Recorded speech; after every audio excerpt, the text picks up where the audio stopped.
నమస్తే, welcome to Telugu రాజ్యం. నేను శిరీష. రుచిత్ ఉన్నారు, పర్యావరణ పరిరక్షకులు. రుచిత్ గారు, ఈరోజు మూసీ ప్రక్షాళన బాధితుల తరపున మీరు పోరాడుతున్నారు. మీ గళాన్ని కూడా మీరు వినిపించారు. ఎక్కడైతే పర్యావరణానికి ఇబ్బంది అవుతుందో అక్కడ మీరు మీ సమస్యలకి ఏమున్నాయి అనేది జనాలకు చెప్తూ ఉన్నారు. పర్యావరణ పరిరక్షణలో భాగంగానే మూసీ ప్రక్షాళన కూడా చేస్తున్నామని గవర్నమెంట్ చెప్తుంది. అసలు నిజంగా మూసీ ప్రక్షాళన జరుగుతుంటే ఇంతమంది బాధితులు మాకు అన్యాయం జరుగుతుంది ఎందుకు వస్తున్నారు, ఇక్కడ ఏం జరుగుతుంది, నిజంగా మూసీ ప్రక్షాళన ఇలానే చేయాలా, మరొక విధంగా ఏ విధంగానైనా చేసే అవకాశం ఉందా? ఇది ఫస్ట్ మీరు ఏదైతే పాయింట్ అన్నారో, ఏమని ప్రభుత్వము పర్యావరణాన్ని రక్షించుకోవడం కోసము మాకు పర్యావరణం మీద అపారమైన ప్రేమ ఉంది కాబట్టి దాన్ని చూపించడం కోసము ప్రజలందరూ పర్యావరణం మీద ఆధారపడి ఉన్నారు కాబట్టి వాళ్ళ ఆరోగ్యాన్ని రక్షించుకోవడం కోసం మేము ఈ ప్రాజెక్ట్ ని చేస్తున్నామని చెప్తుంది. మస్తు సపోర్ట్ అయితే చేస్తుంది, కానీ అది వాస్తవంగా. ఎందుకంటే ఇది చిన్న పిల్లల స్కూల్లో వెళ్ళే ఒక 2వ క్లాస్ విద్యార్థిని అడిగినా గానీ నది ఎట్లుంటది అంటే, నదిలో నీళ్లు ప్రవహిస్తాయి, దాని తీరాన నేల ఉంటది, అక్కడ పెరిగే చెట్లు ఉంటాయి, లోపల చేపలు ఉంటాయి. కానీ ఇప్పుడు మన పర్యావరణ ప్రేమికులు పర్యావరణాన్ని ఉండాలి అని అనుకుంటున్న వాళ్ళు నది లోపల పర్యావరణం ఫ్లరిష్ కావాలి అంటే వికసితం కావాలని అనుకుంటున్న రాజకీయ నాయకులకి నేను చెప్పాలనుకుంటున్నా, 2వ క్లాస్ విద్యార్థికి కూడా అర్థమైపోతుంది.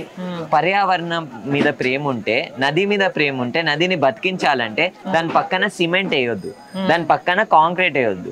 రివర్ ఫ్రంట్ గురించి ఒకవేళ మీకు తెలియకపోతే మీరే పెద్ద పీపీటీలు పెట్టరు. ఆ పీపీటీల క్లియర్ కట్ గా ఉంది కదా, మీరు పెద్ద కాంక్రీట్ వాల్ చేస్తున్నారు, కాంక్రీట్ స్టెప్పింగ్స్ వేస్తున్నారు, దాని పక్కన పెద్ద బిల్డింగ్లు కడుతున్నారు, నది రూపాన్నే మారుస్తున్నారు. నదికి మీరు ఇన్ని రోజులు నది లోపల ఎఫ్లూయెన్స్ ఇంకా పొల్యూటింగ్ పాయింట్స్ నుంచి, సీవేజ్ పాయింట్స్ నుంచి నది పొల్యూట్ అవుతుంది. రేపు మీరు ఈ ప్రాజెక్ట్ తరపున ఈ రివర్ ఫ్రంట్ కట్టి ఏం చెప్పబోతున్నారంటే, మొత్తం చూసిరా మేము ఎట్లా కాలుష్యం చేసినారో అని ప్రూఫ్ ఇస్తున్నారు. మీరు ఎక్కడ పర్యావరణాన్ని రక్షించట్లేరు, మీరు ఎక్కడ నదిని కాపాడట్లేరు. ఎందుకంటే నది రూపాన్ని మారుస్తున్నావు. చాలా కెమికల్ వాటర్ కూడా, ఏ కెమికల్ వాటర్ అయినా అన్నిటిని లోపలికి వదులుతున్నారు. ఎందుకంటే నది లోపల ఇప్పుడు నది మొత్తాన్ని స్టేట్ నే మారుస్తున్నారు. ఇప్పుడు వాట్ ఈస్ అ రివర్? ఒక నది అంటే ఏంది? న్యాచురల్ ఫ్లో ఉంటది. నువ్వు ఒక నదిని బతికించాలంటే ఆ నది లోపల చెట్లని పెరగనివ్వాలి, అప్పుడు ఆ చెట్లు అనేవి ప్యూరిఫై చేస్తుంది నీళ్ళని. ఒక న్యాచురల్ ప్రాసెస్ ఉంటది, దాన్ని డిస్టర్బ్ చేస్తూ నువ్వు మొత్తము కాంక్రీట్ వేసేస్తా అని అంటున్నావు, విచ్ ఇస్ ఫాల్స్. దీనికి విరుద్ధంగా దేశవ్యాప్తంగా ప్రపంచవ్యాప్తంగా పర్యావరణ వేత్తలే నిరసనలు చేసినారు. ఎవరైతే డిజైనర్ ఉన్నాడో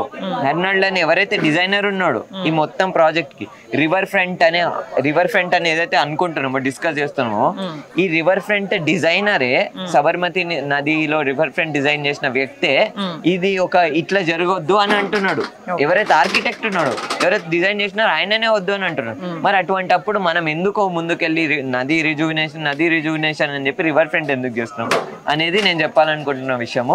ఇక్కడ ఏ విధంగా పర్యావరణం మీద ప్రేమ లేదు ప్రభుత్వానికి. ఒకవేళ ప్రేమ ఉంటే ఏం చేస్తుందంటే, ఏవేవైతే ఇండస్ట్రీలు కాలుష్యాన్ని నది లోపల కల్పిస్తున్నాయో వాటిని ఆపేస్తుంది. ఎక్కడెక్కడైతే కాలనీలలో మొత్తం వేస్టేజ్ వెళ్తుందో అక్కడ జిహెచ్ఎంసీకి చెప్పి, లేకపోతే అక్కడ ఉన్న కార్పొరేషన్ కి చెప్పి, పంచాయతీకి చెప్పి అక్కడ ఆ నీళ్ళ దగ్గర సీవేజ్ ట్రీట్మెంట్ ప్లాంట్లు పెడుతుంది, లేకపోతే డైవర్ట్ చేస్తుంది. అంతేగాని మొత్తం నదిని నేను సిమెంట్ వేయడం ఏంది అసలు? ఇప్పుడు ఈ మూసీ ప్రక్షాళనలో భాగంగా ఉన్న ఇళ్ళనన్నీ తీసేసి పెద్ద కన్స్ట్రక్షన్స్ కట్టి వాటిని మళ్ళీ కమర్షియల్ ప్లాజెస్ కింద చేసేసి దాని నుంచి వచ్చే రెవెన్యూని గవర్నమెంట్ తీసుకోవడానికే కదా ప్లాన్ చేస్తుంది. అప్పుడు అవైనా కట్టేది అవే కదా, ఇల్లులే కదా. అది రెవెన్యూ కాదు, అది కరప్షన్. ఏం లేదు. ఏంటంటే దిస్ ఇస్ వెరీ బేసిక్, అంటే చాలా బేసిక్ ఆర్గ్యుమెంట్. నేను ఇప్పుడు ఎంతసేపు ప్రభుత్వం ఇంటెన్షన్స్ అర్థం చేసుకోవడం కోసము, ప్రజాప్రభుత్వమా నా తెలంగాణ ప్రజాప్రభుత్వమా? నీకు ఒక చిన్న ప్రశ్న ఏంటంటే, నువ్వు ఏమని అంటున్నావు, ప్రజల బాగు కోసం నేను ఈ ప్రాజెక్ట్ ని చేస్తా అని అంటున్నావు కదా. ఏదైతే కంపెనీని నువ్వు ఎన్నుకున్నావు, ఏదైతే కంపెనీతోని నువ్వు ఈ ప్రాజెక్ట్ చేయాలని అనుకుంటున్నావో, సింగపూర్ బేస్డ్ కంపెనీ, ఆ కంపెనీ మీద ఆల్రెడీ చాలా మంది ప్రజలు మన ఏషియా ఖండంలో చాలా ఆర్టికల్స్ రాసినారు, చాలా ఆర్టికల్స్ ఉన్నాయి. ఏమని, ఈ కంపెనీ మీద చాలా అలిగేషన్స్ ఉన్నాయి, ఈ కంపెనీ చాలా స్కాండల్స్ లో ఇన్వాల్వ్ అయి ఉందని ఆల్రెడీ ఇంటర్నెట్ లోనే ఇన్ని ఆర్టికల్స్ ఉన్నాయి. మరి చిన్న డౌట్ ఉన్న ఒక కంపెనీ మీద చిన్న డౌట్ ఉన్నా కానీ మనము ఒక చిన్న ప్రజలకి ఇంత డబ్బులు ఖర్చు పెడుతున్నాం, 1,00,000 కోట్లు ఖర్చు పెడుతున్నాం, మరి అటువంటిప్పుడు ఎట్లుండాలి ప్రభుత్వము? అట్లాంటిది ఇటువంటి కంపెనీకి అప్పచెప్పుతుంది. మరి అటువంటిప్పుడు ఎందుకు డౌట్స్ రావు? డెఫినెట్ గా డౌట్స్ వస్తాయి. నువ్వు ఒక క్లీన్ చిట్ ఉన్న కంపెనీకి ఇచ్చినా కానీ డౌట్ వస్తుండే. కానీ నువ్వు క్లియర్లీ ఆల్రెడీ ఏదైతే కంపెనీ స్కామ్లలో ఇన్వాల్వ్ అయి ఉందో, పాకిస్తాన్ లో స్కామ్లలో ఇన్వాల్వ్ అయి ఉందో, బంగ్లాదేశ్ లో స్కామ్లు ఇన్వాల్వ్ అయి ఉందో, అదే కంట్రీతో నువ్వు ఏం ప్రాజెక్ట్ చేపిస్తున్నావు? డెఫినెట్ గా ఇక్కడ కరప్షన్ డెఫినెట్ గా ఇన్వాల్వ్ అయి ఉంది అని నా ఆలోచన. ఎందుకంటే వాళ్ళ రీతి అట్లుంది అనేది నేను చెప్తున్న విషయం. గతంలో మీరు చాలా పర్యావరణ పరిరక్షణ కార్యక్రమాలు చేశారు, వాటిలో విజయం సాధించిన ఏమైనా ఉన్నాయా? విజయం సాధించడం అంటే ఇప్పుడు జోషిమత్ అని ఉత్తరాఖండ్ రాష్ట్రంలో ఒక ప్లేస్ ఉంది. జోషిమత్ మనము ఎక్కడైతే కేదార్నాథ్ బద్రీనాథ్ వెళ్ళే రూట్ లో ఉంటది. అక్కడ కూడా సేమ్ సిచ్యువేషన్. అక్కడ ఏంటంటే జోషిమత్ అనేది కొండ ఎత్తైన ప్రాంతంలో ఉంటది. అక్కడ ఏం జరిగిందంటే అక్కడ లూజ్ సాయిల్ ఉండడం వల్ల, లూజ్ సాయిల్ ఉంటది అక్కడ, దాని మీద ప్రజలు ఇల్లులు కట్టుకున్నారు. ఇల్లులు కట్టుకొని పెద్ద పెద్ద బిల్డింగ్లు కట్టుకోవడం వల్ల ఏమైందంటే ఆల్రెడీ అది లూజ్ సాయిల్, దాని మీద ఇల్లులు కట్టుకున్నారు, అంతా ఓకే. ఇప్పుడు ప్రభుత్వం ఏం చేసిందంటే కింద ఆ కొండ కింద ఒక ఎన్టీపీసీది పెట్టింది, అంటే ఒక ఎన్హెచ్పిసిది ఒక ప్రాజెక్ట్ కట్టడం వల్ల ఆ మొత్తం కన్స్ట్రక్షన్ ప్రాసెస్లో వైబ్రేషన్స్ రావడం వల్ల, ఇంకా ఎక్కువ కన్స్ట్రక్షన్ జరగడం వల్ల ఆ మొత్తం ల్యాండ్ ఏదైతుందో, ఆ నగరం ఏదైతుందో, ఆ నగరంలో ఉన్న బిల్డింగ్లన్నీ కుప్పగూలిపోయినాయి. జోషిమత్లో మీరు ఇప్పటికీ చెక్ చేసుకోండి, మొత్తం ఇల్లులన్నీ బిల్డింగ్లన్నీ క్రష్ అయిపోయినాయి. ఆ జాగాలో ఏదైతే పోరాటం జరిగిందో అక్కడ ఉన్న ప్రజలు, జోషిమత్ సంఘర్ష సమితి అని, అతుల్ సతీజీ అని, ఇంకా మిగతా వాళ్ళతోని కూడా మేము ఇన్వాల్వ్ అయి పనిచేయడం జరిగింది. అక్కడ మొత్తం భారతదేశంలో అతి ఎక్కువ కంపెన్సేషన్ దొరికింది. ఏవేవైతే బిల్డింగ్లు కూలినాయో దానికి డబుల్ రేట్ ఏంటి, దానికి equal amount of rate compensation దొరికింది వాళ్ళకి. సో అట్లాంటి వాళ్ళతో పనిచేయడం అక్కడ ఒక విధంగా విజయం అని అనొచ్చు. అంటే వాళ్ళు అక్కడ ఉన్న లోకల్ ప్రజలు చేసిన పోరాటమే, దాంట్లో మేము ఏ విధంగా అయితే ఆ విధంగా కొంచెం కొంచెం హెల్ప్ చేయడం. అదొక్కటే కాకుండా తెలంగాణ రాష్ట్రంలోనే GO111కి సంబంధించి ఒక 2 సంవత్సరాల నుంచి నిరసన చేయడము, GO111 తీయొద్దు అని చెప్పి, దామగుండం ఇష్యూకి సంబంధించి కొట్లాడడము. ఇప్పుడు ఈ GO111 అంటే గవర్నమెంట్ ఆర్డర్ 111. మన ఏదైతే 1996 ఈ గవర్నమెంట్ ఆర్డర్ తీసుకొచ్చారు.